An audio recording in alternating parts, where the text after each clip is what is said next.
विद्यार्थी मित्रांनो, आपण मागच्या लेक्चरमध्ये पिरियडिक टेबलचा मॉडर्न पिरियडिक टेबलचा छानपणे स्टडी केलेला आहे. आता मॉडर्न पिरियडिक टेबलवरती डिपेंडंट आपल्याला काही महत्त्वाच्या भागाकडे जायचं आहे का, ज्याच्यावरती बरेच क्वेश्चन तुम्हाला इथून पुढे दिसतील एक्झरसाइजमध्ये. पहिला पार्ट आहे तुमचा periodic trends in modern periodic table. Periodic trends याचा अर्थ मला सांगा काय. पिरियडिक ट्रेंड्स म्हणजे मॉडर्न पिरियडिक टेबलमध्ये आपण ज्या पिरियडिक प्रॉपर्टी घेतल्या त्या पिरियडिक प्रॉपर्टीजमध्ये सलग काही बदल दिसतात, त्याला पिरियडिक ट्रेंड्स म्हणायचे. आपण एक्झाम्पलने पुढे घेऊच तसं.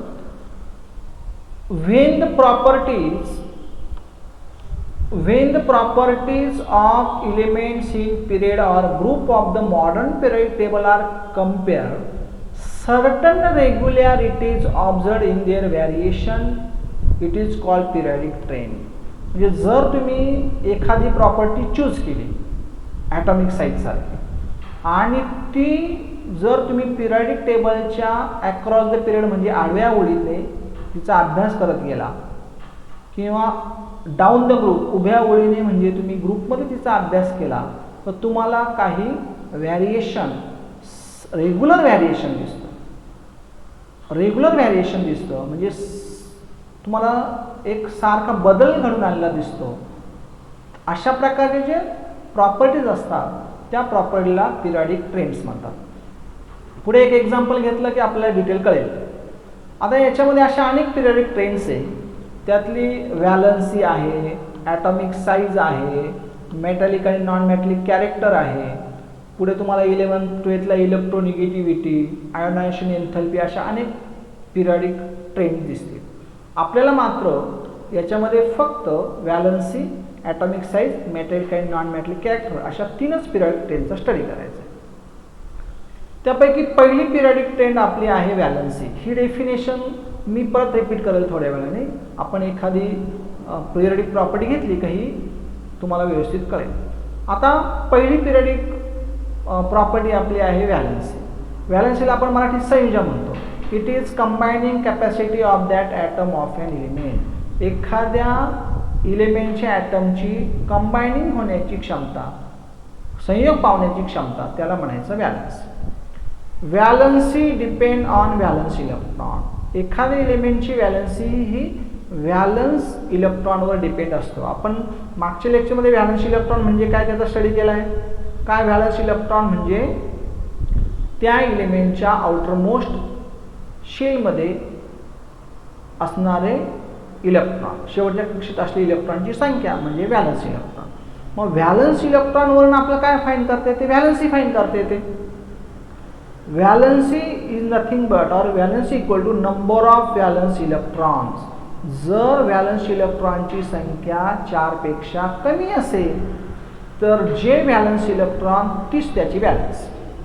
उदाहरण समजा मी सोडियम नावाचा एलिमेंट घेतला. आता सोडियमचा ॲटॉमिक नंबर आहे 11. मग इलेक्ट्रॉनिक कॉन्फिगरेशन तुम्ही कसं लिहिणार, 2,8,1 बरोबर. मग व्हॅलन्स इलेक्ट्रॉन किती, 1. मग व्हॅलन्स इलेक्ट्रॉन 1 आला म्हणजे तो नंबर 4 पेक्षा कसा आला, कमी आला. म्हणून व्हॅलन्स इलेक्ट्रॉन 1 म्हणून व्हॅलन्सी सुद्धा 1. ठीक आहे. पुढे आपण एक्झाम्पल घेऊच तसं. व्हॅलन्स काढण्यासाठी अजून एक फॉर्म्युला आहे किंवा हा पण वापरावा लागेल. 8 minus number of valence electron. जर व्हॅलन्स इलेक्ट्रॉन हे 4 किंवा 4 पेक्षा जास्त असतील तर 8 मधनं तुम्ही नंबर ऑफ व्हॅलन्स इलेक्ट्रॉन वजा केले का तुम्हाला व्हॅलन्सी मिळू शकते. आता सपोज मी घेतला इलेमेंट, समजा घेतला ऑक्सिजन. ऑक्सिजनचा ॲटॉमिक नंबर किती आहे, 8. इलेक्ट्रॉनिक कॉन्फिगरेशन सांगा मला, 2,6 बरोबर. मग व्हॅलन्स इलेक्ट्रॉन किती आले, 6 आले. आता हे जे व्हॅलन्स इलेक्ट्रॉन आहे हे 4 पेक्षा जास्त आहे का नाही, जास्त आहे. मग व्हॅलन्स इलेक्ट्रॉन 6 आहे. मग 8 मायनस व्हॅलन्स इलेक्ट्रॉन किती, 6. 8 मायनस 6 किती, 2. मग त्याची व्हॅलन्स किती आली, 2 आली. आता याला काही अपवाद आहे. एक उदाहरण घेऊ आपण. समजा मी हिलियम घेतला. हिलियमचा ॲटॉमिक नंबर काय आहे, 2 आहे बरोबर आहे. मग नंबर ऑफ व्हॅलन्स इलेक्ट्रॉन आले 2. पण नंबर ऑफ व्हॅलन्स इलेक्ट्रॉन 2 आहे पण त्याची व्हॅलन्सी 2 नाही आहे, त्याची व्हॅलन्सी 0 आहे. काय कारण, कारण ती जी शेल आहे ती शेल काय झाली, कम्प्लिटली फिलअप झालेली आहे. पूर्णपणे भरली आणि जेव्हा सेल्फ इलेक्ट्रॉनने पूर्णपणे भरते तेव्हा त्याची व्हॅलन्सी काय मानली जाते 0, कारण तो कोणाशी रिॲक्ट होत नाही. असे काही अपवाद त्याला आहे. ठीक आहे. Valence electron in sodium is 1, hence valency is 1. आता दुसरं एक्झाम्पल आपण क्लोरीनचं घेऊ. हे मी घेतलं ते सोडियमचं. क्लोरीनचा ॲटॉमिक नंबर 17 आहे. इलेक्ट्रॉनिक कॉन्फिगरेशन कसं आहे 2,8,7. व्हॅलन्स इलेक्ट्रॉन 7 आहे. आता 7 आहे म्हणजे ते 4 पेक्षा जास्त आहे. 8 - 7 किती 1, म्हणून आपण त्याची व्हॅलन्सी 1 घ्या. आणि तुमच्या बुकमध्ये एक एक्झाम्पल दिलेलं थिंक अबाउट इट, आपल्याला ते एक्सप्लेन करायचं. आता इथे हायड्रोजन हेलियम पासून कॅल्शियम पर्यंतचे 20 एलिमेंटचं तुम्हाला इलेक्ट्रॉनिक कॉन्फिगरेशन इथे दिलेले. फर्स्ट पिरियड आहे, सेकंड पिरियड, थर्ड पिरियड आणि फोर्थ काही प्रमाणात 2 एलिमेंट दाखवलेले. लिथियम हायड्रोजनचा ॲटॉमिक नंबर 1 आहे, इलेक्ट्रॉनिक कॉन्फिगरेशन पण 1. हिलियमचा ॲटॉमिक नंबर 2, इलेक्ट्रॉनिक कॉन्फिगरेशन पण 2. लिथियमचा ॲटॉमिक नंबर 3, इलेक्ट्रॉनिक कॉन्फिगरेशन 2,1. बेरिलियमचं 4 आहे, 2,2. असं सगळ्या एलिमेंटचे इलेक्ट्रॉनिक कॉन्फिगरेशन इथे दिलेले. आता हा 1 काय झाला त्याचा व्हॅलन्स इलेक्ट्रॉन, 2 काय झाला व्हॅलन्स इलेक्ट्रॉन, 3 काय झाला व्हॅलन्स इलेक्ट्रॉन, हा 7 काय झाला व्हॅलन्स इलेक्ट्रॉन, हा 8 काय झाला व्हॅलन्स इलेक्ट्रॉन. तसे या प्रत्येकाचे व्हॅलन्स इलेक्ट्रॉन तुम्हाला कळतील. In second and third period, आता first, second and third question मी लिहिलेले पण नाही, ते डायरेक्ट तुम्हाला आन्सर दिले. तुम्ही बुक वाचलं का तुम्हाला हे सगळं कळेल. In second and third period valency increases from 1 to 4 and decrease from 4 to 0. आता कसं बघा, सेकंड पिरियड मी घेतला हा लिथियमचा व्हॅलन्स इलेक्ट्रॉन 1 म्हणून व्हॅलन्सी 1 का, इलेक्ट्रॉन हे 4 पेक्षा कमी आहे. बेरिलियमचा व्हॅलन्स इलेक्ट्रॉन 2, व्हॅलन्सी पण किती 2. बोरॉनचा व्हॅलन्स इलेक्ट्रॉन 3, व्हॅलन्सी पण 3. कार्बनमध्ये व्हॅलन्स इलेक्ट्रॉन 4, व्हॅलन्सी 4. नायट्रोजनमध्ये व्हॅलन्स इलेक्ट्रॉन किती 5 आहे. आता व्हॅलन्स इलेक्ट्रॉन 5 आहे पण व्हॅलन्सी मात्र 3 आहे का, कारण 8 - 5 किती 3. ऑक्सिजन व्हॅलन्स इलेक्ट्रॉन 6 पण व्हॅलन्स किती आली 3. 7 काय झाला व्हॅलन्स इलेक्ट्रॉन, व्हॅलन्स किती झाली 1. व्हॅलन्स इलेक्ट्रॉन 8, व्हॅलन्स किती झाली 0. मग व्हॅलन्सी काय होत गेली आहे पिरियडमध्ये वाढत गेली आहे. लिथियमसाठी 1, बेरिलियमसाठी 2, बोरॉनसाठी 3, कार्बनसाठी 4, 1 ते 4 ने वाढत गेली बरोबर. आता नायट्रोजनसाठी व्हॅलन्स किती बनली सांगा मला 3 का, व्हॅलन्स इलेक्ट्रॉन 5, 8 - 5 किती 3. ऑक्सिजनसाठी व्हॅलन्स किती बनली 2, फ्लोरीनसाठी 1, निऑनसाठी 0. म्हणजे व्हॅलन्सी ही 1 पासनं 4 पर्यंत काय होत गेली वाढत जाते आणि नंतर 4 पासनं 0 पर्यंत काय होत जाते कमी होत जाते. मग सेकंड आणि थर्ड पिरियडमध्ये तुम्ही काय म्हणणार, in second and third period valency increases from 1 to 4 and then decreases from 4 to 0. ठीक आहे. आता आपल्याला पिरियड झाल्यानंतर ग्रुपचा स्टडी करायचा आहे. बघा हा आपण सपोज पहिला ग्रुप चूज केला. पहिल्या ग्रुपमध्ये किती एलिमेंट घेतो मी, यस 4 दाखवले, आपण 4 घेऊ. Valence electron 1, valence electron 1, valence electron 1, valence electron 1. जर व्हॅलन्स इलेक्ट्रॉन 1 तर व्हॅलन्सी पण किती 1, कारण तो नंबर 4 पेक्षा कमी आला. म्हणून all group first element have valency 1. त्या सगळ्यांची व्हॅलन्सी किती आली 1 आली. आता सपोज मी ग्रुप सेकंड एलिमेंट घेतले, valence electron 2, valence electron 2, valence electron 2, म्हणून व्हॅलन्सी पण किती 2.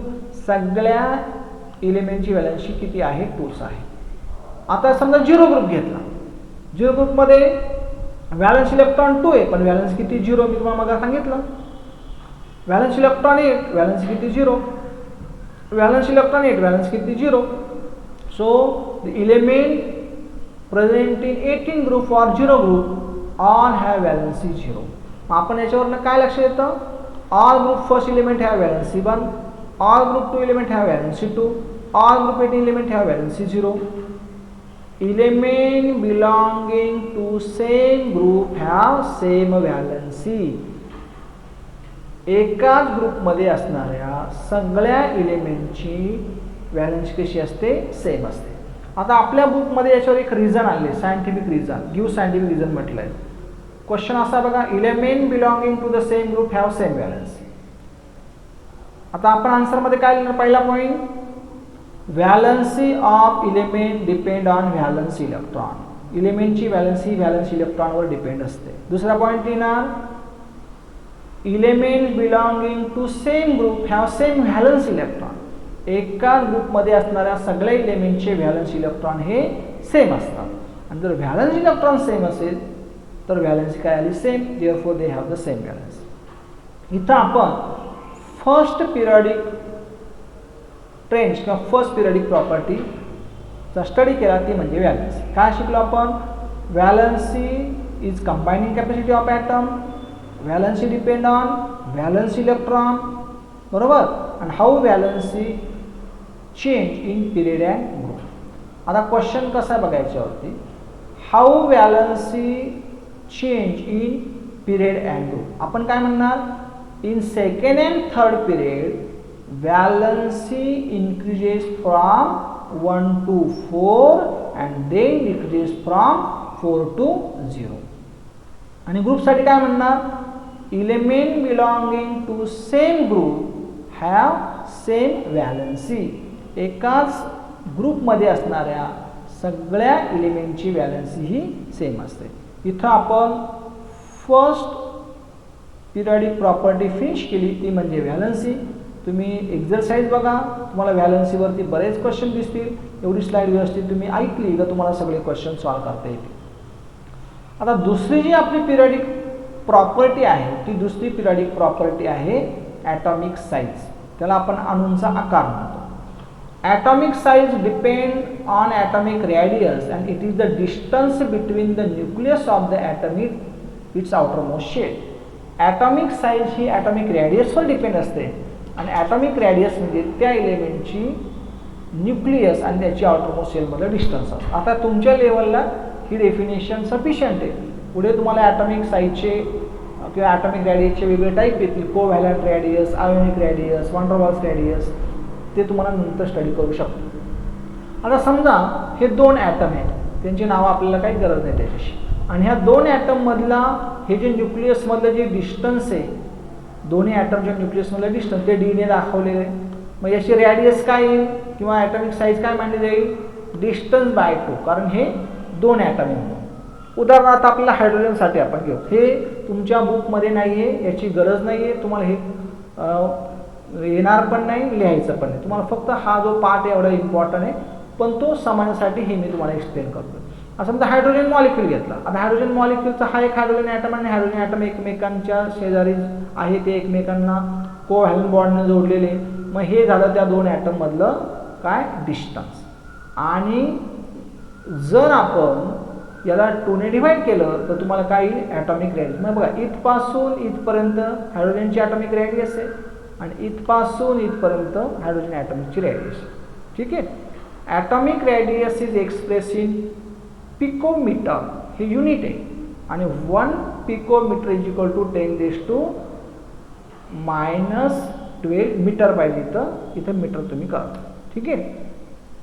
आता बुकप्रमाणे आपण use your brain power study करू आणि नंतर पुढे जाऊ. Some elements and their atomic radius are given. तुम्हाला हा क्वेश्चन बोर्डला 5 मार्काला आलेला आहे. त्याच्यामध्ये त्यांनी असं म्हटलं की तुम्हाला काही एलिमेंट दिलेले, by referring to modern period table find out the periods to which above the element belong. पण तत्पूर्वी त्याच्यामध्ये 2 पार्ट असे की हे एलिमेंट तुम्ही increasing order of their atomic रेडियसने अरेंज करा वगैरे सगळं. आता हे एलिमेंट तुम्हाला कोणत्या पिरियडमध्ये दिसते बघा बरं. Oxygen, boron, carbon, nitrogen, beryllium, lithium, हे सगळे तुम्हाला पिरियड टेबल जर तुम्ही बघितला तर ते कोणत्या पिरियडमधले दिसतील, सेकंड पिरियडमधले दिसतील. म्हणजे the element belong to the second period. पुढचा क्वेश्चन आहे, arrange the above element in decreasing order of their atomic radius. Decreasing order म्हणजे काय, कमी होत जाणार.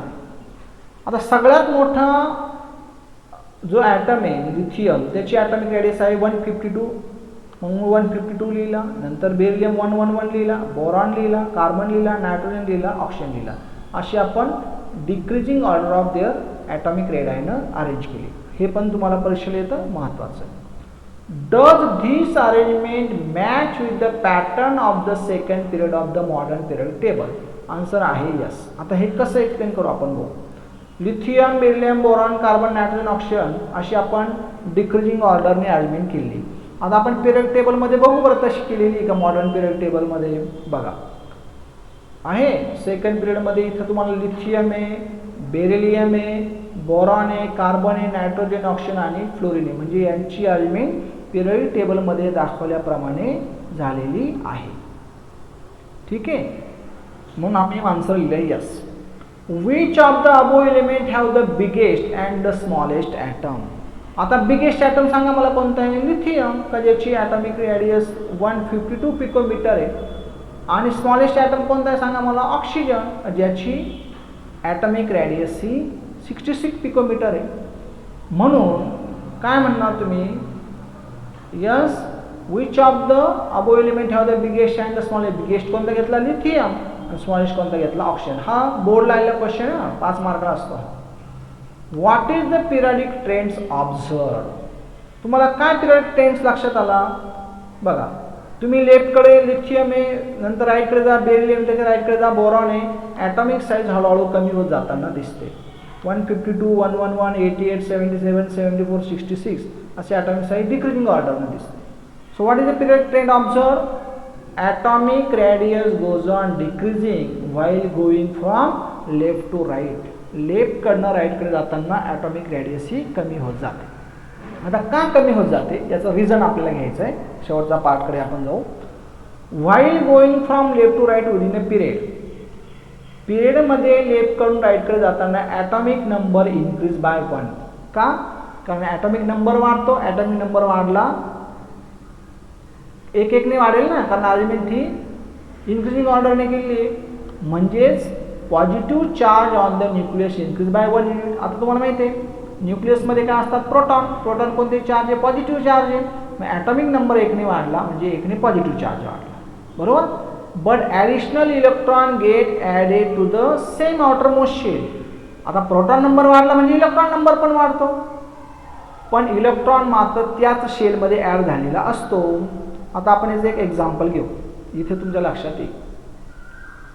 आता समजा लिथियमचा ॲटॉमिक नंबर 3 आहे आणि बेरिलियमचा ॲटॉमिक नंबर 4 आहे. मग लिथियममध्ये प्रोटॉन नंबर बेरिलियमपेक्षा 1ने कमी, म्हणजे बेरिलियमसाठी प्रोटॉन नंबर 1ने वाढला तर तो प्रोटॉन नंबर वाढला म्हणजे न्यूक्लियर चार्ज 1ने वाढला. पण लिथियममध्ये टोटल शेल किती 2, बेरिलियममध्ये किती 2, बोरॉनमध्ये किती 2, कार्बन ह्या प्रत्येकात 2-2 शेल आहे, कक्षा 2-2 आहे. म्हणजे इलेक्ट्रॉन ॲड होताना कोणत्या शेलमध्ये ॲड झाला आहे सेकंड शेलमध्ये ॲड झाला आहे. म्हणजे शेल नंबर काय राहिला आहे same. Due to increase nuclear charge. Nuclear charge प्रत्येक 1ने वाढत गेला. The electron pulled to greater extent. जसजसा न्यूक्लियर चार्ज वाढेल तसतसं न्यूक्लियस आणि आउटर मोस्ट शेलमधलं अट्रॅक्शन वाढेल. जसं अट्रॅक्शन वाढेल तसतशी ॲटॉमिक साईज वाढेल, कमी होईल. आता बघा काय आहे. पिरियडमध्ये लेफ्टकडनं राईटकडे जाताना ॲटॉमिक नंबर 1ने वाढत गेला. ॲटॉमिक नंबर 1ने वाढला म्हणजे काय वाढला न्यूक्लियर चार्ज 1ने वाढला. जसा ॲटॉमिक नंबर वाढला तसा इलेक्ट्रॉन नंबर पण वाढला, पण इलेक्ट्रॉन हे त्याच शेलमध्ये ॲड होतात. तसं सेकंड पिरियडमध्ये इलेमेंट घेतले तर 2 नंबर शेलमध्येच इलेक्ट्रॉन 1-1ने वाढत जाईल. थर्ड पिरियडमधले जर तुम्ही इलेमेंट घेतले तर फक्त थर्ड शेलमध्येच इलेक्ट्रॉन 1-1ने वाढत जाईल. म्हणजे कक्षांची संख्या बदलली नाही, शेल नंबर हा सेमच राहिला. आता न्यूक्लियर चार्ज वाढल्यामुळे न्यूक्लियस आणि आउटरमोस्ट शेल याच्यामधले अट्रॅक्शन वाढेल. आणि न्यूक्लियस आणि आउटरमोस्ट शेलमधले अट्रॅक्शन वाढलं की काय होईल त्याच्यामध्ये शेल ही कॉन्ट्रॅक्ट होईल, शेल ही आकुंचन पावेल आणि शेल आकुंचन पावली की साईज काय होईल कमी होईल. म्हणून as we move from left to right atomic size goes on decreasing. ठीक आहे. तर या पिरियडमध्ये आपण अतिशय महत्त्वाचा पार्ट स्टडी केला तो म्हणजे ॲटॉमिक साईज. आता पुढे आपल्याला ॲटॉमिक साईजवरती डिपेंडेंट एक क्वेश्चन आहे, तो आपण ग्रुपच्या बाबतीमध्ये घेणार आहे. आता याच्यावरती डिपेंडंट मी काही क्वेश्चन्स तुम्हाला व्हॉट्सअपवर पाठवतो, मग आपण उद्या पुढच्या लेक्चरला याचं सगळं रिपिटेशन घेऊ. ठीक आहे.